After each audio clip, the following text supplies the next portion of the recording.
Confident about your cycling today? They never give me a right of way. I'm not going very far, so here we go. Now I can go. There we go. We're a Cycle Confident Do. We're a cycle training organisation. As a business, have we grown over the last few years? Massively.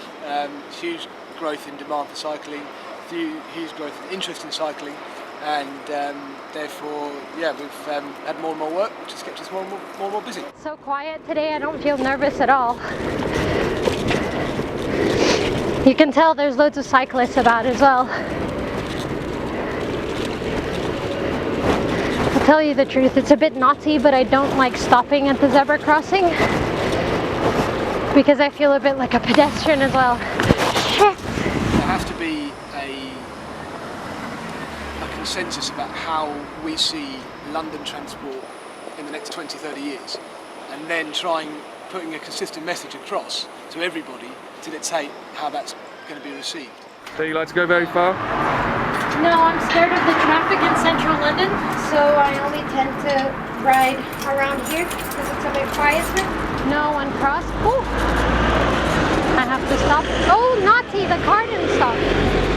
I find them chaotic. It's kind of everyone for themselves. As a cyclist, it's not very safe, and that's really why I'm here campaigning for the Go Dutch campaign.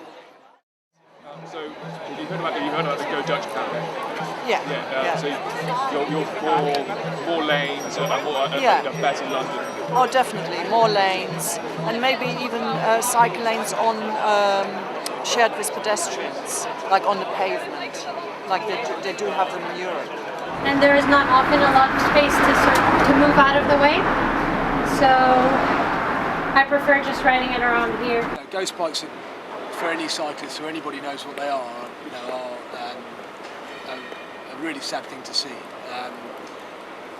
And it's a memorial to somebody who has unfortunately died using a bicycle, doing something that we all love doing. So it serves a purpose, and it reminds us all that we have to be careful, when we're riding, and everyone needs to be aware of everyone else on the road. Avoid buses and lorries. It's true. You look at the stats. Avoid buses and lorries, and you're generally going to only come off with major life-changing injuries, not death. That's what big vehicles do to us. Ghost bikes have been around for at least 10 years, I think, as a concept. And they are the most successful memorial that I've collected in terms of making people think about that absence. Now there's a car who wants to overtake me. I always hate this bit. I feel really threatened by the amount of taxis and buses that there are, and they're much bigger than me. Taxi drivers, bus drivers. Yeah, taxi drivers. What pisses me off?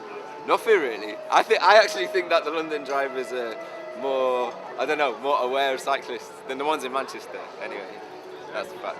But I'm here just to raise awareness and get pissed. Essentially. I don't know. I don't think this is a protest. I think this is a celebration of cycling. I think this is about us coming out en masse and having a nice, vibrant, lively cycle. I used to say this was a protest when people ask me at the side of the street. Now I just say it's a celebration. Or I lie and say it's my birthday and my friends have come out to honour me. People tend to just rush, so I could never do what this woman is doing. They're braver than me. I'm going straight. It's also about confidence as well. If you have confidence in the presence on the road, then you can dictate a lot more about how you want people to treat you as much as vice versa.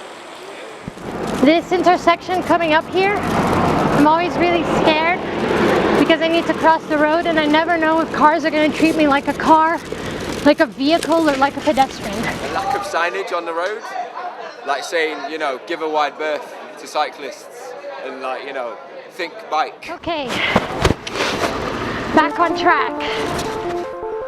I mean, for me, cycling is a kind of metaphor for freedom. Yeah.